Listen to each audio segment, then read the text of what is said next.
تقریر سننی اگر ہے تو دیکھو شام سے تقریریں بہت ساری سنی ہیں آپ نے کہ یہ بتاؤ کہ آپ کے دامن میں کون سے مسئلے آپ نے اپنے دامن میں محفوظ کر لیا.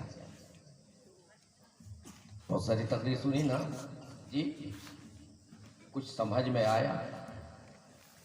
کون سی بات سمجھ میں آئی آپ کو؟ صبح میں فجر کی نماز کے بعد اگر کوئی پوچھے آپ سے کہ میاں گئے تھے عرس میں, تقریر ہوئی, یہ بتاؤ کہ کون سا مسئلہ تمہیں سمجھ میں آ گیا؟ کئی حدیثیں آپ کو یاد ہوئی ہیں تو آپ کا دامن بولو خالی ہوگا جی, آپ کا دامن خالی ہوگا. آپ کہیں گے سنا تو ہے, تقریر تو بہت اچھی ہوئی, نعت شریف بڑی پیاری پڑھی گئی, منقبت بہت زیادہ پیاری پیاری منقبت پڑھی گئی ہے, لیکن یاد تو کچھ نہیں رہا. تو سبق بھولنا سنیوں کا کام نہیں ہے, سبق کو یاد رکھنا سنیوں کا کام ہے نا. تو میرے عزیز, میرے دوست,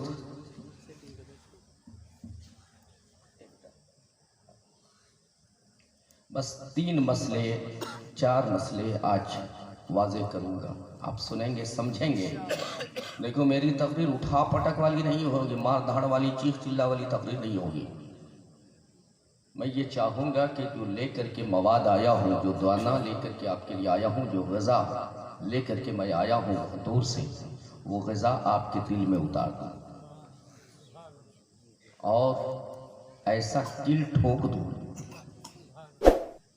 ایسا کل ٹھوک دوں کہ آج نہیں برسوں تک وہ پھڑپھڑاتا رہے لیکن کل اکھڑے نہیں. جو بریلی کی سرزمین سے میرے اعلیٰ حضرت نے کل ٹھوکا ہے تو اب تک پھڑپھڑا رہا ہے نا. سنو گے؟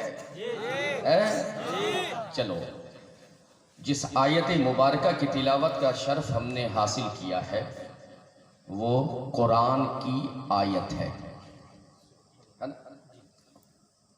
لیکن اس سے پہلے کہ کچھ عرض کریں, کچھ بیان کی جائے, ایک مرتبہ عقیدت کے ساتھ, محبت کے ساتھ, خشوع و خضوع کے ساتھ, دل جمعی کے ساتھ, جس کے سر کھلے ہیں سر ڈھک لو, با ادب بیٹھ جاؤ, اس لیے کہ ہمارا یہ یقین ہے کہ ہماری نگاہیں تو نہیں دیکھتی ہیں لیکن مصطفیٰ جان رحمت ہمیں دیکھ رہے ہیں.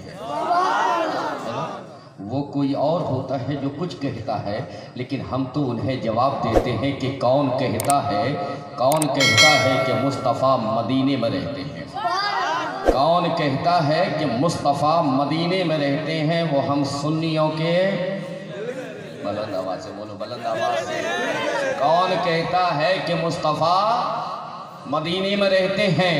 وہ ہم سنیوں کے سینے میں رہتے ہیں, اور جب سینے میں ہمارے رہتے ہیں تو ہر پل ہم ان کی توجہ میں رہتے ہیں, ہر پل ہم ان کی توجہ میں رہتے ہیں. اس لیے ہمارا یہ ایمان ہے کہ ہم درود جب پڑھتے ہیں تو میرے مصطفیٰ درود کو سنتے بھی ہیں اور ہمیں پڑھتا ہوا دیکھتے بھی ہیں. ذرا با ادب ہو کر کے بیٹھ کے درود شریف کا نظر پیش کر لیں اپنے آقا کی بارگاہ میں, اور عقیدت و محبت کے ساتھ جھوم کر اپنے لب و لہجے میں, اپنے انداز میں, جو آپ کا بڑا پیارا انداز ہے, اس انداز میں درود شریف پڑھیں. جس کے پیر اٹھے ہوئے ہیں پیر نیچے گرا لیں, چونکہ درود پڑھنا عبادت ہے نا, درود پڑھنا عبادت ہے. آپ یہ سمجھ کے درود پڑھیں کہ آپ عبادت کر رہے ہیں, اور مصطفیٰ جان رحمت آپ کی درود پڑھنے کو بھی دیکھ رہے ہیں, اور جس انداز سے پڑھ رہے ہیں اس کو بھی دیکھ رہے ہیں.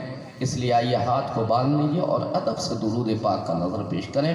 اللہم صلی علی سیدنا و شفیعنا مولانا محمد کما تحب و ترضى بأن تصلی علیہ صلاۃ و سلام علیک یا رسول اللہ صلی اللہ تعالی علیہ وسلم. نبی اور آل نبی پہ ایک مرتبہ اور بآواز بلند پڑھو, صلی اللہ علی النبی الامی وعلی آلہ وصحبہ بارک وسلم صلاۃ و سلام علیک یا رسول اللہ صلی اللہ تعالی علیہ وسلم. بھی ایک مرتبہ اپنے لب و لہجہ میں پڑھو, اللہم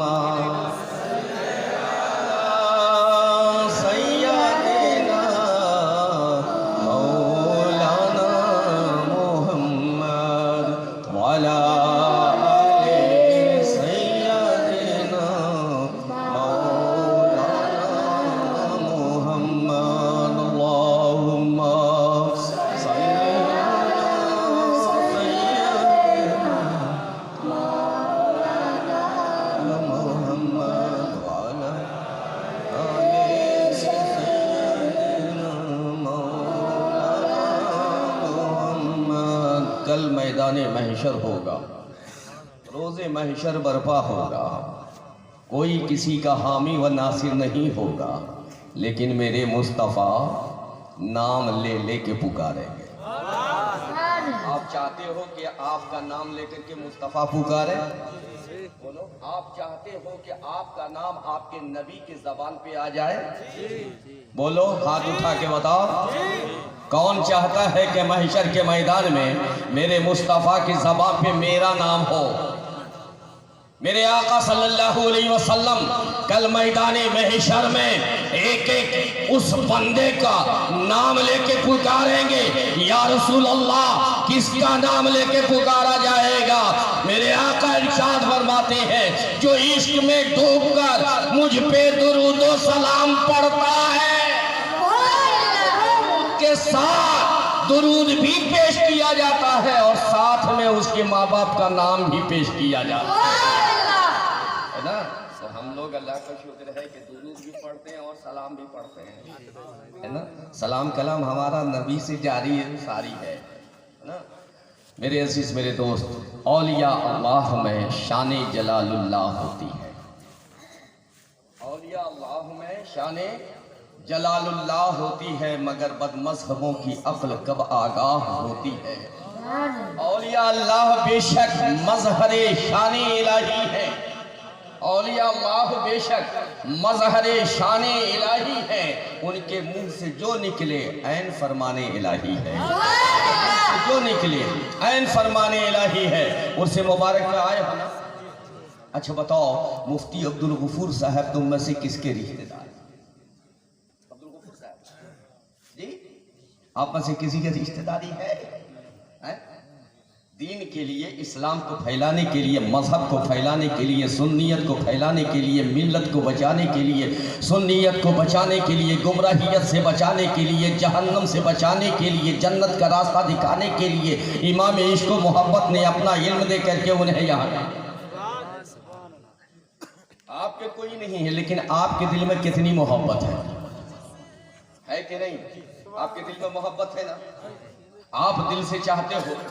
اچھا ایک چیز بتاؤ، کسی بچے کو کھڑا کر کے پوچھ لو اس سے کہ تمہارے دادا پردادا کا تمہارے انتقال ہوا کون سی تاریخ تھی؟ کوئی بتائے گا؟ بولو، آپ نے پورے مجمع سے نہیں نہ بتائے گا. لیکن ایک چھوٹے سے بچے کو پوچھو کہ مفتی صاحب کا عرس کب ہوتا ہے، مفتی صاحب کے وصال کی تاریخ کیا ہے، تو ہر بچہ بتا دے گا کہ فلاں تاریخ ہے. غوث اعظم کی تاریخ پوچھو، سنی کا بچہ بتائے گا. خواجہ غریب نواز کی تاریخ پوچھو، سنی کا بچہ بتائے گا. شاہ سمنا کی تاریخ پوچھو، سنی کا بچہ بتائے گا. شاہ کلیم اللہ جہان آبادی کی تاریخ پوچھو، سنی کا بچہ بتا دے گا. علاء الحق الدین کی تاریخ پوچھو، سنی کا بچہ بتائے گا. محبوب الہی کی تاریخ پوچھو، سنی کا بچہ بتائے گا. اے مولا، یہ کوئی رشتہ داری نہیں، کوئی تعلق خاندانی نہیں ہے. غوث پاک بغداد میں ہے، تاریخ یہاں منائی جا رہی ہے. خواجہ جی اجمیر میں ہے، تاریخ یہاں منائی جا رہی ہے. آخر وجہ کیا ہے؟ تو سنو، میں نے جو قرآن کی آیت تلاوت کی ہے، رب اس میں کھول کے بتا دیا ہے، ان الذین آمنوا وعملوا الصالحات سیجعل لهم الرحمن ودا. آج صرف قرآن کی بات ہو. قرآن سے اگر ہٹ گیا تو دامن پکڑ لینا. اور تین چیز تو مجھے واضح کرنی ہے. ایک تو آپ کے دل میں اللہ والوں کی محبت کہاں سے آئی، اور کس نے آپ کی دل میں محبت اللہ، کس نے ولی اللہ کی محبت آپ کے دلوں میں عطا کی ہے. آپ کا دل کتنی اہمیت کا حامل ہے. ایک یہ مسئلہ بتاؤں گا. دوسرا مطلب، آج جو ایک کلپ چلتا ہے، ویڈیو چلتا ہے، فیس بک چلتا ہے کہ اللہ کے علاوہ لفظ یا کسی کے ساتھ نہ لگاؤ. نعرے تکبیر اللہ اکبر کہتے ہیں، نعرے رسالت بھول جایا کرتے ہیں، ہے نا؟ تو آج قرآن سے ہم پوچھیں گے کہ لفظ یا لگانا شرک ہے یا جائز ہے؟ قرآن. پھر دوسری چیز، چادر کو چومنا اور آنکھوں سے لگانا، قرآن سے ہم پوچھیں گے، ایک قرآن تو بتا، چومنا شرک ہے، آنکھوں سے لگانا شرک ہے یا اس میں ثواب ہے، اس میں بہتری ہے؟ اور تیسرا، عرس میں آئے ہو نا، بولیے عرس میں آئے ہیں آپ، تو عرس کی کچھ باتیں آپ کے دل میں محفوظ رہنی چاہیے کہ آپ کیوں آتے ہیں. اور تیسری چیز کہ جو اولیاء اللہ کے دامن سے قدم سے وابستہ ہو جائے، جو پانی ٹچ ہو جائے، جو پانی لگ جائے، اللہ اس پانی کو تبرک بنا لینا، اس پانی کو پی لینا، استعمال کر لینا، اس میں کیا ہے؟ یہ تین مسئلہ میں بتاؤں. اب آؤ قرآن سے پوچھتے ہیں، ان الذین آمنوا وعملوا الصالحات سیجعل لهم الرحمن ودا. بے شک وہ لوگ جو ایمان لائے اور نیک عمل کیا، اچھا عمل کیا، شریعت مطہرہ پہ چلے، شریعت مطہرہ پہ عمل کیا، نماز کے پابند رہے، قرآن کے پابند رہے، رات دن اللہ کی بارگاہ میں فریاد کرتے رہے، گڑ گڑاتے رہے، اللہ کو اپنے مناتے رہے، اللہ کو راضی کرتے رہے. ساری دنیا سوتی رہی، یہ بندہ جاگتا رہا، ساری دنیا سوتی رہی، یہ بندہ جاگ جاگ کر اپنے مولا کو راضی کرتا رہا، اور جب اس کا مولا راضی ہو گیا تو اسے اللہ اپنا، بولیے، دوست بنا لیتا ہے نا، اپنا بنا لیتا ہے، اسے اپنا دوست بنا لیتا ہے، اسے اپنا ولی بنا لیتا ہے. تو ولی بنتا کون ہے؟ کون ولی بنتا ہے؟ 10 انگوٹھی والا ولی بنتا ہے؟ بولو. موٹا موٹا جو مالا پہنے ہوئے رہتا ہے وہ ولی بنتا ہے؟ ہاتھ میں چوٹا کالا کپڑا پہنے رہتا ہے، جھوٹا بڑھائے رہتا وہ ولی بنتا ہے؟ یاد رکھنا، وہ جو تارک الصلاۃ ہوگا، جو نماز کو چھوڑنے والا ہوگا، شریعت کی مخالفت کرنے والا ہوگا، وہ خود بھی جہنمی ہوگا، اور جو ان کے زمرے میں جائے گا وہ بھی. اللہ والا وہ ہوتا ہے، اللہ کا فقیر وہ ہوتا ہے، درویش وہ ہوتا ہے، اللہ والا وہ ہوتا ہے جس کو دیکھو تو خدا یاد آ جائے، جس کی اداؤں کو دیکھو تو خدا یاد آ جائے، جس کے کردار کو دیکھو تو مصطفیٰ یاد آ جائے، جس کے چلنے پھرنے کو دیکھو تو شریعت یاد آ جائے، جس کے انداز کو دیکھو تو اللہ کی یاد تمہارے دل میں آ جائے. تو اللہ نے تعریف کیا کہ میرا ولی وہی بن سکتا ہے جو نیک اعمال کرے، ایمان میں پختگی ہو، ایمان بھی اچھا ہو اور کردار بھی اس کا اچھا ہو. اللہ کہتا ہے کہ وہ میرا دوست بن جاتا ہے، وہ میرا ولی بن جاتا ہے، اور جب وہ دوست بن جاتا ہے نا، جب وہ ولی بن جاتا ہے تو اللہ اس کی محبت لوگوں کے دلوں میں ڈال دیتا ہے. سَيَجْعَلُ لَهُمُ الرَّحْمَنُ وُدًّا. اب اسے پرچار کرنے کی ضرورت نہیں ہوتی ہے کہ میں ولی بن گیا ہوں، نہیں. اللہ ارشاد فرماتا ہے جو میرا ہو جاتا ہے اس کی محبت ہم اپنے بندوں کے دلوں میں خود ڈال دیں. یہ قرآن سے ہے، قرآن کسی اور کتاب سے نہیں، ہماری اوپر تمہاری کتاب نہیں، یہ اللہ کی کتاب ہے. اور اللہ کہہ رہا ہے، مصطفیٰ جان رحمت صلی اللہ علیہ وسلم، ایک حدیث یہاں پہ جو بخاری شریف اور مسلم شریف دونوں کی متفق علیہ حدیث ہے.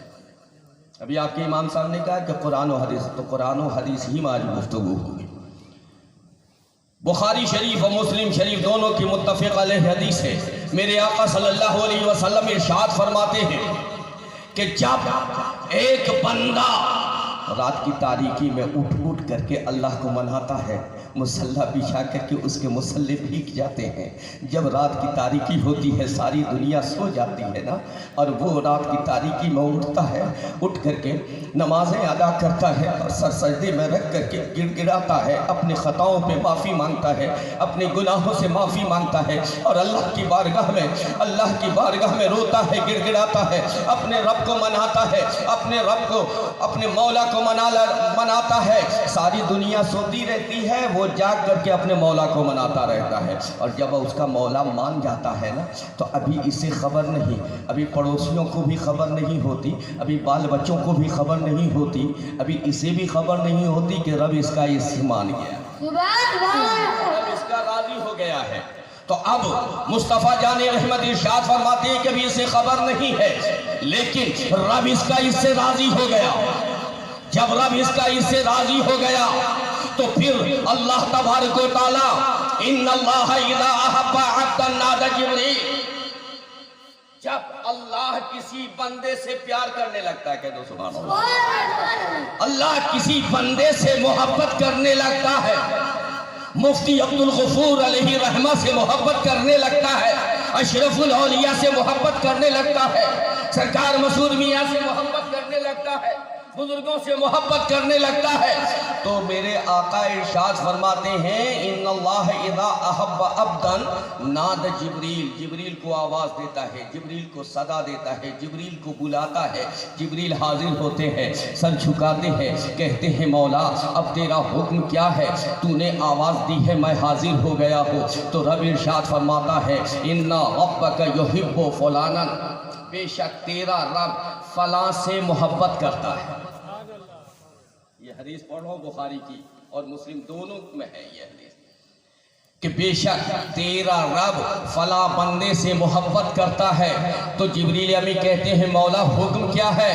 تو جبریل کو حکم ہوتا ہے اے جبریل میں فلاں بندے سے محبت کرتا ہوں، مفتی عبدالغفور سے محبت کرتا ہوں، میں فلاں ولی سے محبت کرتا ہوں، سن فَأَحِبَّهُ، بس تو بھی اس سے بتاؤ، بولو بولو بولو، تو بھی اس سے، کس کو حکم ہو رہا ہے؟ جبریل جیسی ذات کو جو کتنے فرشتوں کے سردار اعلیٰ ہیں، اب انہیں حکم دیا جا رہا ہے تو بھی محبت کر۔ جبریل میں فلاں سے محبت کرتا ہوں، تم بھی اس سے محبت کرو۔ اب بتاؤ جبریل کے یہاں نماز کی کمی ہے؟ عبادت کی کمی ہے؟ جبریل تو وہ مقرب بندہ ہے، خدا کی بارگاہ کا وہ محبوب بندہ ہے، خدا کی بارگاہ کا وہ مقرب بندہ ہے کہ آدم سے لے کر کے اس دم تک امام الانبیاء علیہ السلام تک تمام نبیوں کے پاس وحی لانے والے جبریل امین زیارت کی، لیکن حکم اس کو بھی ہو رہا ہے کہ اے جبریل میں محبت کرتا ہوں تو تو بھی محبت کر۔ اب جبریل محبت کرنے لگتے ہیں، کہتے ہیں مولا آگے کیا حکم ہے؟ تو میرا رب ارشاد فرماتا ہے اب سارے فرشتوں کو جمع کر۔ کہاں پہ؟ عرش اعظم کے نیچے۔ اب سارے فرشتوں کو عرش اعظم کے نیچے جمع کیا گیا۔ جب سارے فرشتے جمع ہو گئے، سارے فرشتے اکٹھا ہو گئے، سارے مقرب بارگاہ خداوندی اکٹھا ہو گئے، جتنے فرشتوں میں سرداران تھے وہ تمام سردار جب جمع ہو گئے تو جبریل امین نے ہاتھ جوڑ کے عرضی پیش کی مولا یہ سارے فرشتے جمع ہو گئے ہیں، اب آگے تیرا کیا حکم ہے؟ تو زبان جبریل کی ہوتی ہے، جملہ خدا وحدہ لا شریک کا ہوتا ہے۔ اب ارشاد فرماتا ہے رب تبارک و تعالی اے جبریل ان سبوں کو مخاطب کر کے خطاب کرو کہ اِنَّا رَبَّكُمْ يُحِبُّ فُلَانًا، بے شک تیرا رب فلاں بندے سے پیار کرتا ہے، فَأَحِبُّوهُ، اے جبریل اے فرشتوں تم بھی اللہ کے اس ولی سے محبت کرو۔ اب بتاؤ فرشتوں کے لیے لازم ہوا کہ نہیں؟ اللہ کا جو حکم ہوتا ہے ضروری ہوتا ہے کہ نہیں؟ سبجیکٹ لازم ہے کہ نہیں؟ واجب و کمپلسری سبجیکٹ ہو گیا، فرشتوں کے لیے کمپلسری سبجیکٹ ہو گیا کہ جو اللہ کا ولی ہے اس ولی سے محبت کرنا ہے، اس ولی سے محبت کرنا ہے، ولی کی بارگاہ میں گستاخی نہیں کرنی ہے۔ یہ فرشتوں کے سبجیکٹ میں لازم ہو گیا، واجب ہو گیا، کمپلسری سبجیکٹ ہو گیا۔ ارے جب نوریوں کے لیے کمپلسری سبجیکٹ بنا دیا جائے تو بشریوں کے لیے کیوں نہیں بنایا جائے؟ یقیناً جو فرشتوں کے لیے لازم ہے تو بشر کے لیے بھی لازم ہو گیا، ضروری ہو گیا کہ اب ولی سے محبت کریں۔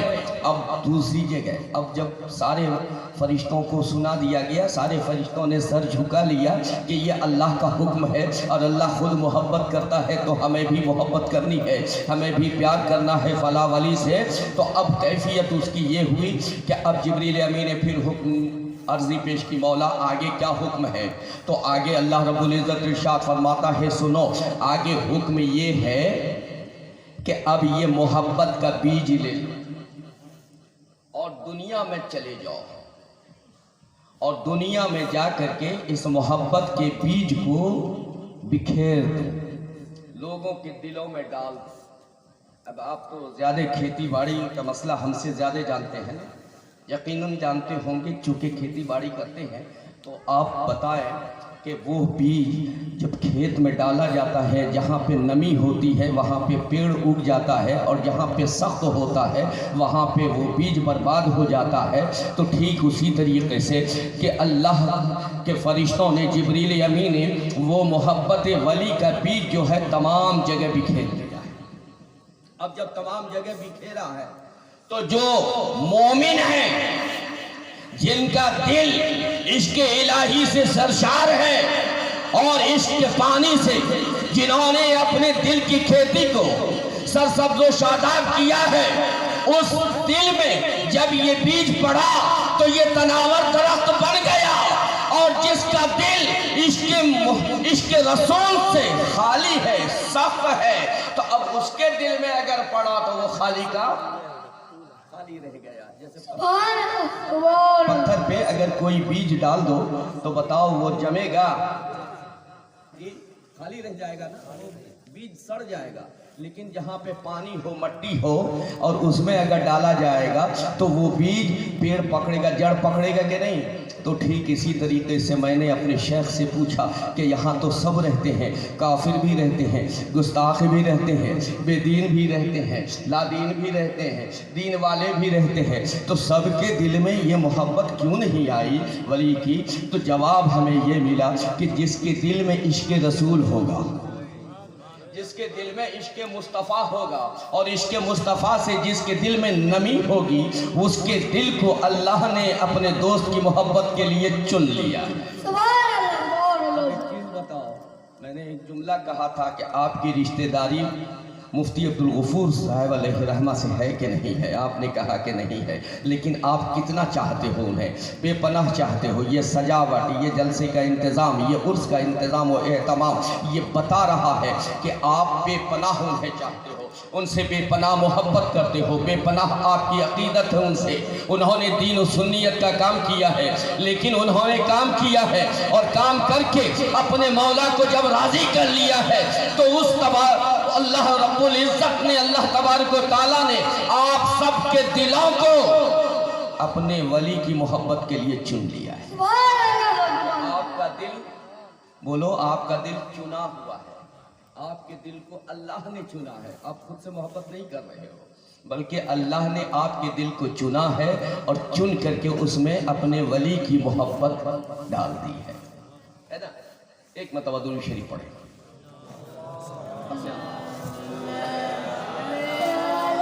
سیدنا مولانا محمد والا سیدنا مولانا محمد والا آلہ وصحبہ بارک وسلم صلاۃ و سلام علیک یا رسول اللہ صلی اللہ تعالی علیہ وسلم۔ وقت 3 بج گئے، کتنے بجے اذان ہے؟ 4:30۔ میرے عزیز، میرے دوست، ایک اور مسلم شریف کی حدیث آپ سماعت فرمائیں گے؟ بولیے آپ اجازت دیں تو میں سناؤں گا. میرے آقا صلی اللہ تعالیٰ علیہ وسلم ارشاد فرماتے ہیں، اور یہ بخاری اور مسلم کی وہ حدیث ہے جس کا کوئی انکار نہیں کر سکتا، انکار کر ہی نہیں سکتا ہے. قرآن کے بعد اگر کسی کے احکام کو ماننے کا حکم ہے تو وہ بخاری اور مسلم کو، صحاح ستہ کو ماننے کا حکم ہے، اور اس میں جو سب سے افضلیت ہے وہ بخاری اور مسلم کو ہے. اور یہی مسلم شریف میں اللہ کے نبی پیارے آقا صلی اللہ تعالیٰ علیہ وسلم ارشاد فرماتے ہیں، آپ عرس مبارک میں تشریف لائے ہو، عرس میں آئے ہو نا، کیوں آئے ہو، کس لیے آئے ہو، اور آنے کا مقصد کیا ہے، اور آپ جب آئے ہو تو آپ کو کیا ملے گا، اس عرس میں شرکت کی بنیاد پہ آپ کو کیا عطا کیا جائے گا. تو سنو، مصطفیٰ جان رحمت صلی اللہ علیہ وسلم نے ارشاد فرمایا کہ قوم بنی اسرائیل میں ایک بندہ تھا جو اپنے گاؤں سے نکلا دوسرے گاؤں کی طرف، اپنے گاؤں سے دوسرے گاؤں جا رہا تھا. راستے میں پگڈنڈی سے چلا جا رہا تھا کہ راستے میں ایک انسانی شکل میں اللہ کا بندہ ملا. پوچھا کہاں جا رہے ہیں، کیوں جا رہے ہو، کہاں جا رہے ہو، کس لیے جا رہے ہو، کس مقصد سے جا رہے ہو. کہا وہ سامنے جو بستی دیکھ رہے ہو، جو سامنے بستی نظر آ رہی ہے، اس بستی میں ایک ہستی رہتی ہے جس پر خدا کی رحمت برستی رہتی ہے، اور وہ ہمیشہ اپنی مستی میں رہتا ہے، اور میری نگاہیں اسے دیکھنے کو ترستی رہتی ہے. کہا میں اس کی بارگاہ میں جا رہا ہوں، اس سے ملنے جا رہا ہوں. تو اب اس بندے نے کہا کہ اچھا تو اس سے ملنے جا رہا ہے، کیا کوئی کام ہے تیرا، کیا کوئی مقصد ہے، کوئی کاروبار ہے، کوئی لین دین ہے. کہا نہیں، کوئی لین دین نہیں ہے، کوئی کاروبار نہیں ہے، کوئی معاملات نہیں ہے. کہا پھر اتنا سفر، لمبا سفر کر کے کیوں جا رہا ہے. کہا اس سے میں محبت کرتا ہوں، اس سے میں پیار کرتا ہوں. کہا کیا واقعی بہت حسین ہے، کیا واقعی بہت جمیل ہے، بہت خوبصورت ہے. کہا یہ سب کچھ نہیں. کہا تو پھر محبت کیوں کرتا ہے. کہا محبت تو اس سے کرتا ہوں، لیکن یہ محبت اللہ کے لیے ہے. محبت تو اس سے کرتا ہوں لیکن یہ محبت اللہ کے لیے ہے. کہا اس کے پاس اگر جاتے ہو تو تمہیں ملتا کیا ہے. کہا اس کے پاس اگر میں جاتا ہوں، اس کی بارگاہ میں جاتا ہوں، ان کے قدموں میں بیٹھتا ہوں تو ان کے چہرے کو دیکھتا ہوں تو خدا یاد آ جاتا ہے. اور ان کی بارگاہ میں بیٹھتا ہوں، اس کی مجلس میں ان کی مجلس میں اگر میں بیٹھتا ہوں نا، اور ان کی گفتگو جب ہوتی ہے تو میرے دل سے سیاہی چھٹنے لگتی ہے، گناہ چھٹنے لگتے ہیں، دنیا داری ختم ہونے لگتی ہے، گمراہیت دور ہونے لگتی ہے، اور صرف میرا دل ان کی باتوں کو سنتا ہے، سن کر کے خدا کی طرف مائل ہوتا ہے. ان کی بارگاہ ایسی بارگاہ ہے کہ ان کی بارگاہ میں جب جاتے ہیں تو اپنے اعمال پہ، اپنے کردار و کیریکٹر پہ ہمیں رونا آتا ہے. ان کے کردار کو دیکھ کر کے دل باغ باغ ہو جاتا ہے، اور پھر دنیا کی گمراہیت سے، برائیوں سے ہم کنارہ کش ہو جاتے ہیں اور اللہ کی بارگاہ کی طرف مائل ہو جاتے ہیں. اس بندے نے کہا، سوال کرنے والے نے کہا کہ اچھا یہ بات ہے، تو نے پوچھا نہیں میں کون ہوں. تو اس بندے نے کہا کہ ارے میاں، مجھے پوچھنے کی کیا ضرورت ہے، تم نے سوال کر دیا، میں نے جواب دے دیا، اب مجھے جانے دے. کہیں ایسا نہ ہو کہ میرے مرشد کی مجلس ختم ہو جائے اور میں محروم رہ جاؤں، اس لیے مجھے جانے دے، جلدی جانے دے. اس نے کہا کہ نہیں، پہلے تو یہ جان لے کہ میں کون ہوں. کہا بتا تو صحیح، تو ہے کون. یہ مسلم شریف کی حدیث ہے، یاد رکھنا ذہن میں. تو ہے کون. کہا میں فرشتہ ہوں. کہتے سبحان اللہ. میں کون ہوں؟ بولیے. فرشتہ ہوں. کہا تو ہے کون. کہا میں فرشتہ ہوں. کہا پھر فرشتے کا تو وہاں کام ہے، یہاں کیوں آیا. کہا میں آیا نہیں ہوں، بھیجا گیا ہوں. کہا کس نے بھیجا ہے. کہا اللہ نے بھیجا ہے. مجھے اور کون بھیج سکتا ہے. مجھے اللہ نے بھیجا ہے. کہا کیوں بھیجا ہے اللہ نے. کہا اس لیے بھیجا ہے کہ میں تم سے سوالات کروں. کہا اچھا سوال تو کر لیا، جواب مل گیا. کہا ہاں تو اپنے سوال میں کامیاب ہو گیا، تجھے جواب مل گیا۔ کہا اچھا اگر جواب مل گیا ہے تو یہ بتا کہ جب جواب مل جائے، کوئی بچہ امتحان میں کامیاب ہو جاتا ہے تو اسے انعام و اکرام بھی ملتا ہے، یہ بتا کہ مجھے کیا ملا ہے، مجھے کون سا انعام و اکرام ملا ہے۔ اب دیکھو وہ جا رہا ہے، کہاں جا رہا ہے؟ کس کے پاس جا رہا ہے؟ اللہ والے کی بارگاہ میں، اولیاء اللہ کی بارگاہ میں جا رہا ہے، ولی کامل کی بارگاہ میں جا رہا ہے۔ اور جب ولی کامل کی بارگاہ میں جا رہا ہے تو اسے کیا انعام ملا؟ فرشتوں سے ملاقات ہو گئی۔ یار بولو نا، کس سے ملاقات ہوئی؟ فرشتوں سے۔ فرشتوں سے اس سے ملاقات ہو گئی۔ وہ کہیں اور نہیں جا رہا تھا، اللہ والے کی بارگاہ میں جا رہا تھا، اللہ والے کی مجلس میں جا رہا تھا۔ پتہ یہ چلا کہ جب بندہ اللہ والے کی مجلس میں جاتا ہے تو فرشتے اس کی بارگاہ میں آ جاتے ہیں، اس کے قریب ہو جاتے ہیں۔ اور وہ جب سوال کیا، سوال کا جب اس نے جواب دے دیا، کہا کہ سنو میں نے سوال کا جواب دے دیا ہے، اب انعام بتاؤ کہ کیا انعام ملا۔ کہا سنو اللہ نے ارشاد فرمایا تھا مجھ سے کہ یہ سوال کرنا، اگر اس کا جواب میرا بندہ یہ دے دے کہ صرف وہ میری رضا کے لیے محبت کر رہا ہے۔ اچھا مفتی عبدالغفور صاحب سے تمہاری جو محبت ہے دھن دولت کے لیے ہے، بولو کس لیے ہے؟ ایمانداری سے دل کو ٹٹول کے بولو کس لیے؟ صرف اسی لیے ہے نا کہ وہ اللہ والے ہیں، صرف اسی لیے ہے نا کہ وہ عالم دین ہیں، مفتی کامل ہیں، صرف اس لیے ہے کہ شریعت مطہرہ پہ وہ مکمل طور سے کاربند رہے اور دین و سنیت کا اور ملت کا انہوں نے آپ کے علاقے میں کام کیا ہے، اس دور میں کام کیا ہے جب عالم نظر نہیں آتا، اس دور میں کام کر کے دین و سنیت کو پھیلایا ہے۔ تو صرف آپ اس لیے محبت کر رہے ہیں کہ وہ اللہ کے حکم کے مطابق کام کر رہے تھے، رسول اللہ کا وہ کام کر رہے تھے، تو آپ اس لیے محبت کر رہے ہو کہ ان سے اگر ہم محبت کرتے ہیں تو اللہ ہمارا ہم سے راضی ہو جائے گا، رسول اللہ ہمارا ہم سے راضی ہو جائیں گے۔ تو اب اس لیے جب آپ محبت کر رہے ہو اللہ کی رضا کے لیے، جب آپ نے پیار کرنا شروع کیا تو اللہ نے اس فرشتے کو بھیج دیا، کہا جا اب اس بندے سے میرا سلام کہہ دینا۔ اب یہ بتاؤ کہاں جا رہا بندہ؟ ذہن میں رکھنا وہ بندہ کہاں جا رہا ہے؟ اللہ والے کی بارگاہ میں جا رہا ہے نا، فیض لینے کے لیے جا رہا ہے، ان کے قدموں میں جا رہا ہے، لیکن اللہ کا سلام آ رہا ہے۔ مرشد کا مقام کتنا بلند و بالا ہے کہ مرشد کی بارگاہ میں جب فیض کے لیے بندہ گیا تو راستے میں فرشتے سے ملاقات